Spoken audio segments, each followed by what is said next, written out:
comment ne plus se détruire au nom de l'amour? Sous prétexte d'amour, nous faisons et subissons tant de mal. Nous causons et sommes victimes de tant de douleurs et de souffrances. Au nom ou à cause de l'amour, nous détruisons tant d'enfants, tant de femmes, tant d'hommes, tant de vies. Nous affligeons tant de familles, de belles familles, beaux-frères, belles-sœurs, beaux-pères, belles-mères et amis. C'est la raison pour laquelle, dans cette série d'enseignements très spéciale, je vais te parler de l'amour, et plus précisément de l'amour entre l'homme et la femme. Que tu sois jeune ou adulte, en couple ou célibataire, futur marié ou divorcé, acteur ou victime, je vais te parler de l'amour comme on ne t'en a jamais parlé. Dans ce premier enseignement, tu vas découvrir le grand malentendu sur l'amour et voir clairement pourquoi ce que nous nommons amour n'est pas toujours de l'amour. Tu comprendras pourquoi c'est une autre chose méconnue ou mal connue qui peut s'avérer bien plus risquée, voire dangereuse, et qui peut conduire les relations amoureuses à leur firmament ou à leur chaos total. Sois donc très attentif parce que l'enseignement de ce jour te sera très utile.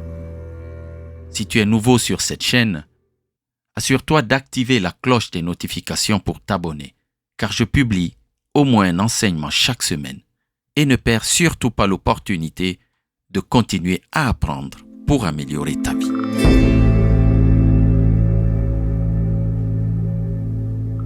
L'amour est un thème très important dans la vie d'un être humain. Alors, quel que soit ton genre, ta religion, tes croyances, tes coutumes, il vaut mieux savoir de quoi il s'agit. Je te le dis parce que, dans les sociétés traditionnelles, il y avait des rites initiatiques, un apprentissage, une préparation pour les jeunes filles comme pour les jeunes hommes. Dans les sociétés modernes, les gens ne prennent pas le temps de s'informer et de s'éduquer pour comprendre et connaître ce qu'est le véritable amour pour le réussir. Cette société nous a plongés dans un tel dénuement vis-à-vis de ce sujet que nous nous laissons piloter comme des automates par nos hormones, nos instincts, nos pulsions, nos pensées parfois erronées, nos émotions et nos sentiments. Et de la même manière, quand se termine la chimie et l'alchimie, quand surviennent les conflits, nous sommes tout autant démunis.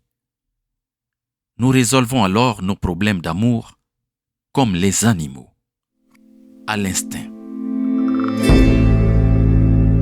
Eh bien, dans cet enseignement, je veux te dire que la spontanéité n'est pas un rempart contre les drames de l'amour.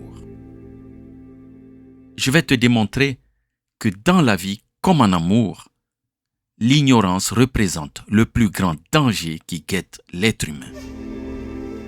Tu peux l'oublier, mais elle te rattrapera tôt ou tard.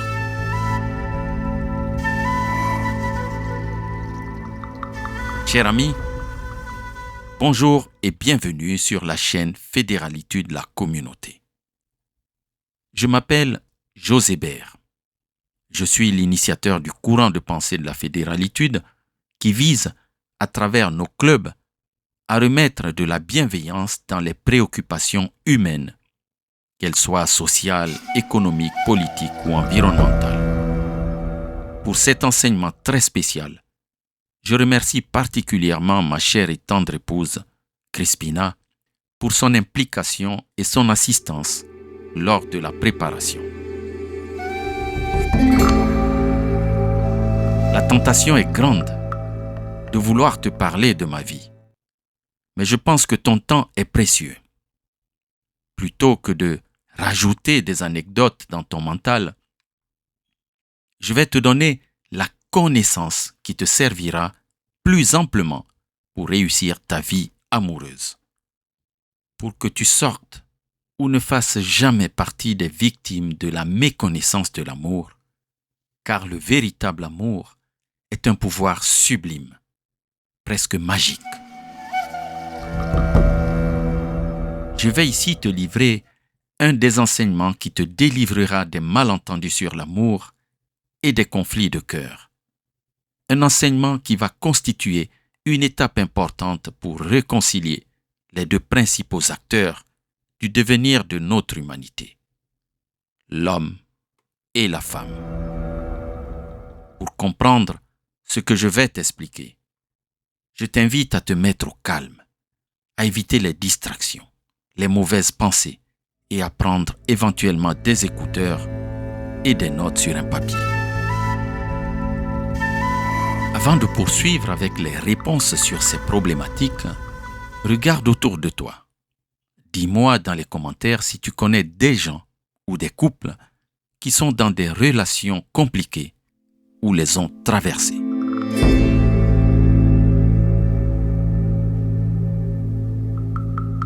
Premièrement, y a-t-il un problème entre l'homme et la femme? La société actuelle a poussé à son plus haut niveau l'apparence comme facteur de séduction. L'apparence est devenue une obsession. La femme veut être belle pour plaire. L'homme veut être beau pour attirer. Mais à l'intérieur d'eux, ils restent remplis de carences affectives, d'insatisfaction, de frustration, de malentendus. Si l'emballage est beau, le contenu reste à soigner. La désolation rôde.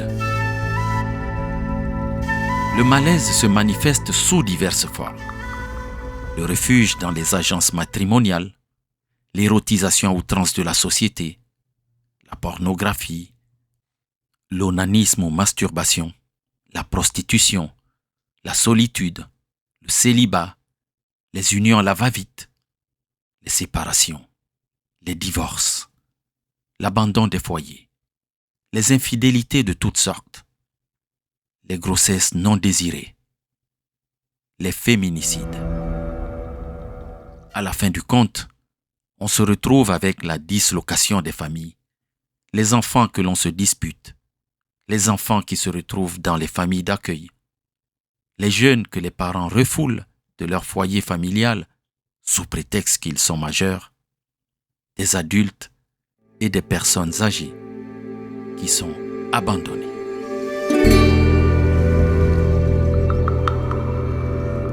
Comment expliquer toutes ces tragédies que subissent des gens qui pourtant, au départ, naissent d'un homme et d'une femme qui se sont généralement accouplés au nom de l'amour, sous prétexte de l'amour? Comment expliquer ce chaos? Et pourtant, à la genèse, au commencement du film, c'est toujours la romance, les yeux qui pétillent et le cœur qui bat à la chamade. L'homme qui dit à la femme « je t'aime » et la femme qui dit à l'homme « je t'adore ». Et au final, c'est l'apocalypse. Voici l'homme et la femme qui s'affrontent.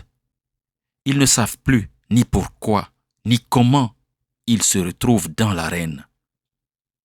Ils sont même prêts à se détruire. Heureusement, nous avons créé la justice pour ne pas en arriver à cet extrême, ou en tout cas, avant d'y arriver. Ils parlent maintenant de droit. Ils brandissent la loi. Leur histoire est même médiatisée. Que se passe-t-il au juste? Comment en arrive-t-on à ce mélodrame qui se joue en ce moment, dans tant de foyers, dans ta rue, ton immeuble, ton quartier ou ton pays?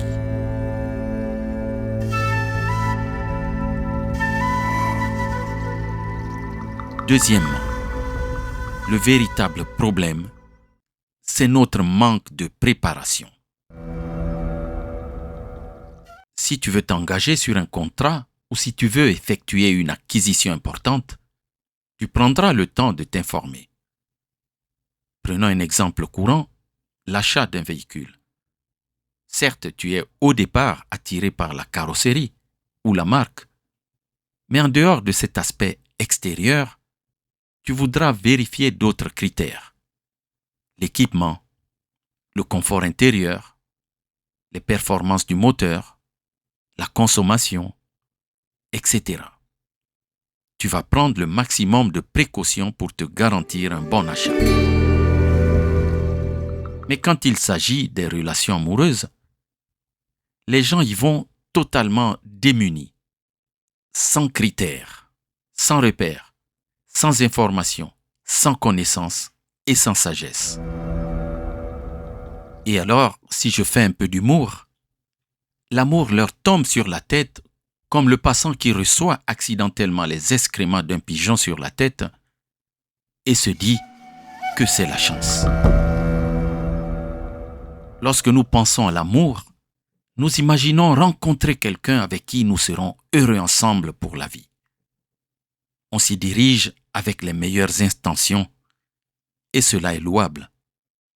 Mais malheureusement, dans les faits, surtout en ces temps modernes, l'histoire ne se déroule pas toujours comme nous l'avions imaginé. Pourquoi? Parce que nous idéalisons l'amour, mais restons ignorants des mécanismes de l'amour. Et par conséquent, nous nous engageons dans les relations, non pas avec nos potentiels réveillés, notre connaissance, notre sagesse, mais avec notre ignorance, nos limites. Et cela engendre un grand malentendu.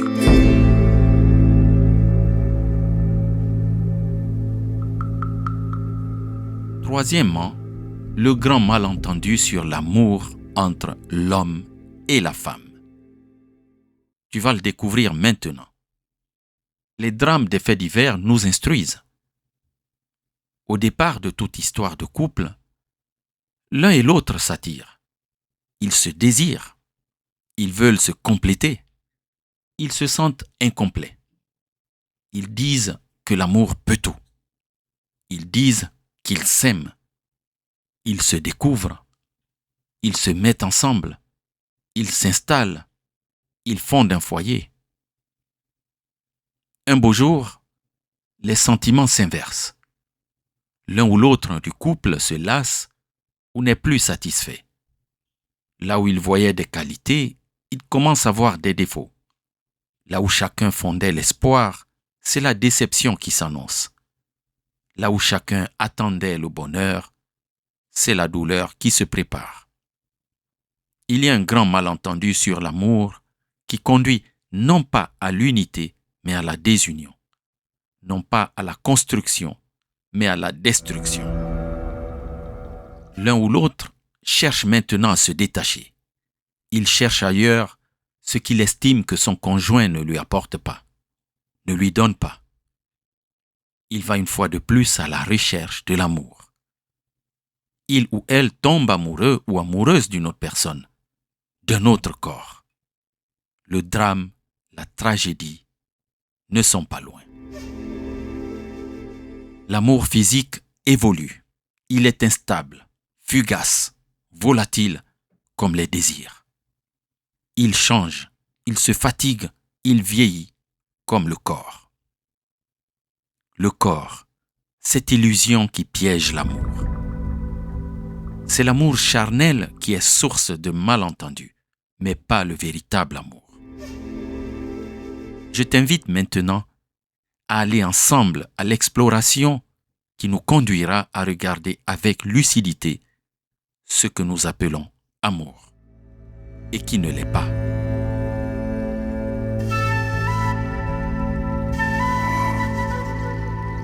Quatrièmement, voici maintenant ce qu'on ne t'a jamais dit sur l'amour.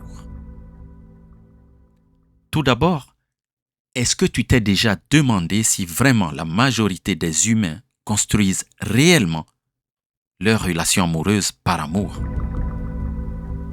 Eh bien, voici ce que décrit la science.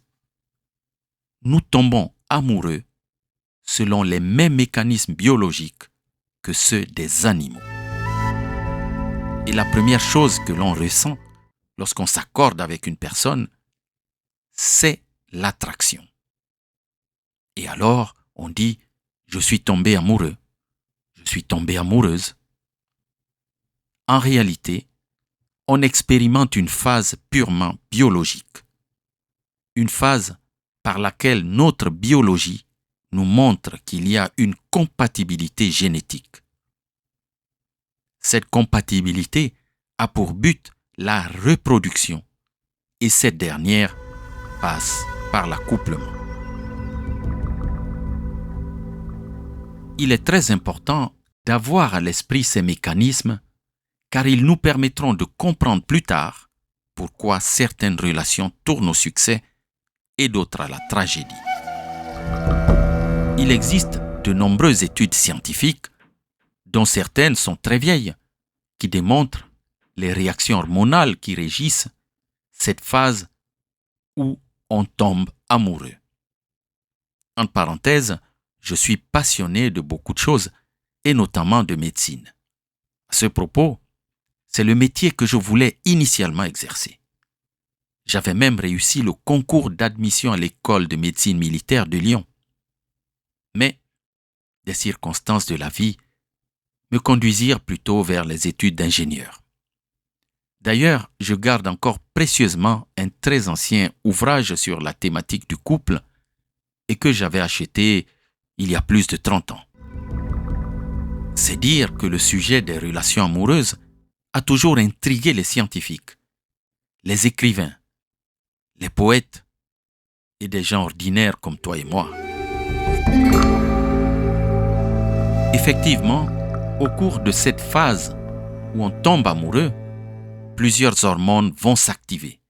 C'est le cas de la testostérone, l'estrogène, la dopamine, la sérotonine, l'ocytocine, la vasopressine, l'adrénaline, le cortisol, etc. Mais il y en a une qui va jouer un rôle majeur et qui va particulièrement nous intéresser dans cet enseignement. C'est l'hormone appelée phényléthylamine. Sa libération est un des premiers et l'un des plus importants facteurs dans le mécanisme de la phase où l'on tombe amoureux. La phényléthylamine est une molécule de la famille des amphétamines produite par le cerveau. Elle est responsable de la transmission de la sensation de plaisir entre les neurones. Elle agit comme un stimulant et possède un puissant effet euphorisant. Plus intéressant encore, la phényléthylamine est associée à la passion amoureuse, au coup de foudre, au fait de tomber amoureux. Or, comme nous le verrons, tomber amoureux n'a rien à voir avec l'amour. Tomber amoureux est un mécanisme biologique par lequel l'espèce se maintient et se perpétue. La phényléthylamine est une substance qui inhibe temporairement notre comportement pour permettre que se manifeste une ressource très raffinée de l'instinct de reproduction nécessaire à la perpétuation de notre espèce. C'est à cause de cette chimie, cette alchimie, que tend à s'exprimer comme par magie la meilleure version de l'amant ou de l'amante dans la phase où il ou elle tombe amoureux. C'est aussi à cause de cela qu'on dit que l'amour rend aveugle. Mais en réalité, ce n'est pas l'amour, mais le fait de tomber amoureux qui rend aveugle. Voici pourquoi ce que nous appelons amour ne l'est pas.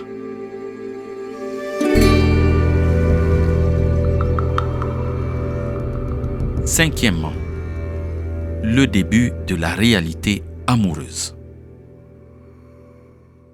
Le problème, c'est que l'effet de la phényléthylamine dure entre 2 et 3 ans. Cela correspond globalement à la durée du cycle de reproduction de l'espèce humaine. Pour cela, il faut remonter très loin dans l'histoire de l'humanité. À l'époque de la préhistoire, lorsque la mère se reproduisait, la phényléthylamine veillait essentiellement à ce qu'elle et sa progéniture bénéficient d'une protection, de nourriture et de soins. La phényléthylamine servait à garder le père proche de sa conjointe jusqu'au moment où le bébé arrête de téter et acquiert une certaine maturité. Ce cycle est toujours présent chez l'humain actuel. Après les 2 ou 3 ans de cette phase où l'on est tombé amoureux, au moment où se dissipe l'effet de la phényléthylamine, les amoureux vont retrouver une forme de lucidité. L'état d'excitation lié au début de la relation se temporise. Le désir et la pulsion sexuelle deviennent plus contrôlables. Le cœur qui bat et la sensation de main moite disparaissent. Les fameux papillons dans le ventre finissent par mourir. Les yeux finissent par ne plus pétiller. À ce moment, cher auditeur, chère auditrice, démarre une nouvelle vie dont l'issue peut être heureuse ou malheureuse. Cher ami, dis-moi si tu connaissais les mécanismes que je viens de te décrire et particulièrement le rôle de la phényléthylamine. Et surtout, dis-moi si tu veux que je t'explique dans un prochain enseignement ce que tu ne dois jamais faire pendant la phase où tu tombes amoureux. Dis-moi si tu veux savoir qu'est-ce qui engendre la possession, la jalousie amoureuse, le conflit amoureux. Dis-moi aussi si tu veux connaître réellement qui sont l'homme et la femme, ce que j'appelle la mystique des genres, pour que tu comprennes avec clarté ce qui se passe dans la relation amoureuse. En attendant tes réponses, je te remercie d'avoir écouté cet enseignement et te dis à très bientôt pour un prochain plein de valeur. Si tu l'as aimé, partage-le avec un ami ou un membre de ta famille qui pourrait en bénéficier jusqu'à la prochaine fois. Et n'oublie pas de t'abonner. Que celui qui renouvelle les mondes à chaque instant soit toujours la source inépuisable de ton inspiration. C'était ton ami José Bert sur Fédéralité de la communauté.